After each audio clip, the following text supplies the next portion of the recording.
LS கோமாதா சேனல்லேருந்து பேசுகிறேம்மா. Butter பீன்ஸையும் உருளைக்கிழங்கையும் வச்சு ஒரு gravy மாதிரி பண்ணுறேன், சப்பாத்தி தொட்டுக்கிற மாதிரி. வாங்க வீடியோக்குள்ளே போகலாம். பாருமா, ஒரு 100-150 கிராம் இருக்குமா பட்டர் பீன்ஸு ஊற வச்சுட்டேன் நான்.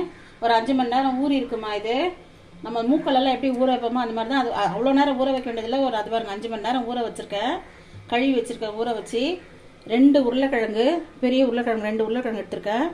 வெங்காயம் 2 வெங்காயம் மீடியம் சைஸ் வெங்காயம், தக்காளி ஒரு 3 தக்காளி எடுத்துருக்கேன் மீடியம் சைஸு. அதுக்கு பாருங்கள் பச்சை மிளகா ஒரு 3 பச்சை மிளகா கட் பண்ணி வச்சுருக்கேன். இஞ்சி பூண்டு கொத்தமல்லி கருவேப்பிலை தாளிக்கிறதுக்கு. இதை பாருங்கள் ஒரு 10 முந்திரியும் 1 ஸ்பூன் கசகசா ஊற வச்சு வச்சுருக்கேன். அதுக்கு மஞ்சத்தூள் மிளகாத்தூள் பட்டை லவங்கம்மா இது தாளிக்கிறதுக்கு. இதெல்லாம் போட்டு அரைச்சிடுவேன் தேங்காய் போட்டு. இதை மட்டும்தான் தாளிப்பேன். தாளிக்க சொல்ல காட்டுற பாருங்க உங்களுக்கு. இந்த பாருமா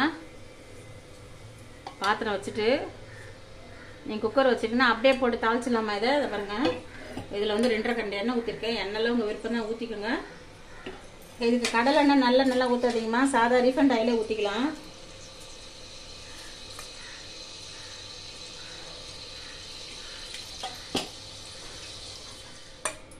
இதை பாருமா பட்டையும் இலையும் இந்த சோம்பு மட்டும் தாளிச்சிடமா. இதெல்லாம் போட்டு அரைச்சிக்கலாம். உங்ககிட்ட கரும் மசாலா பொடி இருந்ததுன்னா போட்டுக்கோங்க, வாசனை வேணும்னா. எனக்கு லைட்டாக வேணும், நான் கொஞ்சமாக போட்டிருக்கேன். உங்களுக்கு தேவையான அளவு நீங்கள் போட்டுங்க. நான் தேங்காய் கூட போட்டு அரைச்சிட போகிறேன். இது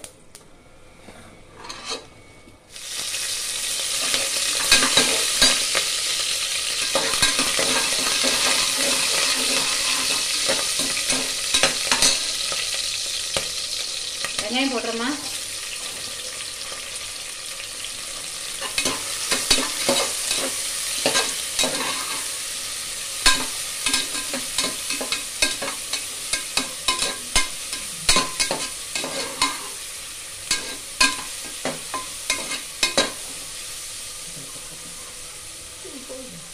தக்காளி போடுறேன். இஞ்சி பூண்டு நசுக்கி வச்சிருக்கேன் போடுறேன்.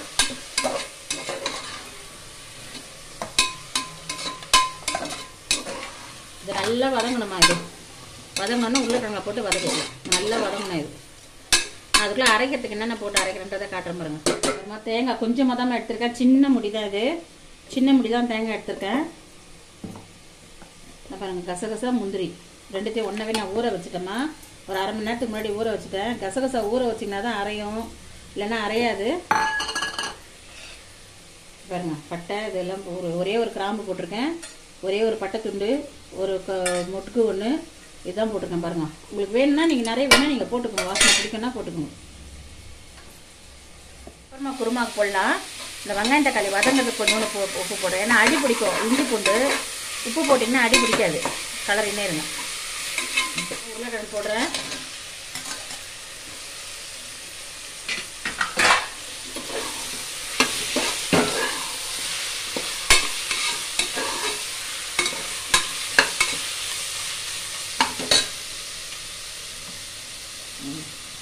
பட்டர் பீஸ் உங்களுக்கு தேவையான அளவு போட்டுக்கணுமா.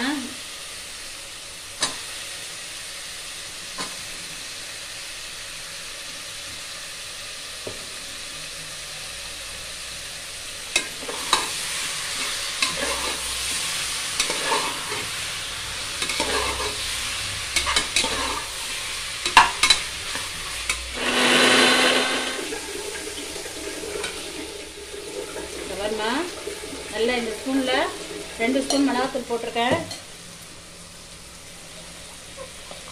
மஞ்சத்தூள் போட்டிருக்கேன். உங்களுக்கு கலருக்கு வேணும்னா நீங்கள் காஷ்மீர் கலர் மிளகாத்தூள் போட்டுக்கோங்க, கலராக இருக்கும் நல்லா. அப்புறமா முதல்ல கொஞ்சம் வதங்கத்துக்கு போட்டிருக்கேன். ஆனால் இது 1 ஸ்பூன் உப்பு இருக்குமா போடுறேன். வேணும்னா கூட நம்ம போட்டுக்கலாம் அப்புறமா.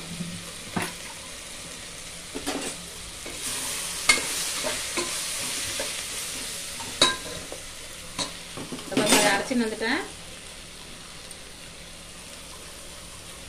ஊத்துறேன் பாருங்க.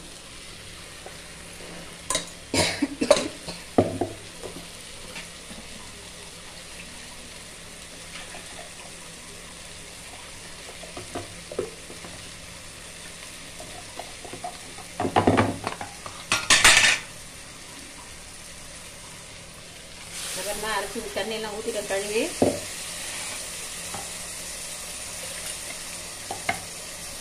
தண்ணி ஊற்றுக்கோமா, ஏன்னா நம்ம வந்து இதுவெல்லாம் வேக வைக்கவே இல்லை. உருளைக்கிழங்கையும் பட்டாணியும் வேக வைக்கல, நமக்கு இந்த தண்ணியில் தான் வேகும். கொஞ்சம் தண்ணி ஊற்றுங்க, அது வெந்துதான் தண்ணி கரெக்டாக போடுறது பார்த்தீங்களா.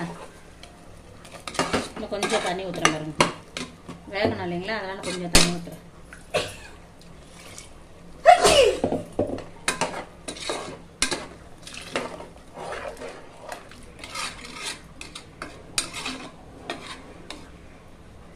இது வந்துருச்சு. வெயிட் போட்டுட்டு ஹை ஃப்ளேமில் ஒரே ஒரு விசில் வச்சுட்டு அதுக்கப்புறம் ஒரு 10 நிமிஷம் சிம்மில் வச்சுட்டு ஆஃப் பண்ணிடலாமா. ஹை ஃப்ளேமில் அப்புறம் விசில் இதுக்கு காற்று வந்தோடனே நான் போடுற மாதிரிங்க விசில். வெயிட் போட்டு ஒரு விசில் வந்தோடனே சிம்மில் வச்சு 10 நிமிஷம் சிம்மில் வச்சு ஆஃப் பண்ணி விட்டுடுங்க. அதுக்கப்புறம் நான் கலர் எப்படி இருக்கிறதுல காட்டுறேன். இந்த பாருமா ப்ரெஷர் அடங்கிடுச்சு.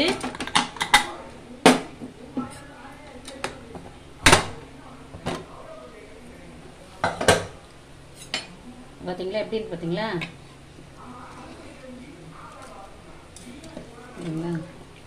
கிரேவி மாதிரி இருக்குது. கொஞ்சம் கருவேப்பிலை மல்லி போட்டுட்டு மல்லி கருவேப்பிலை போட்டு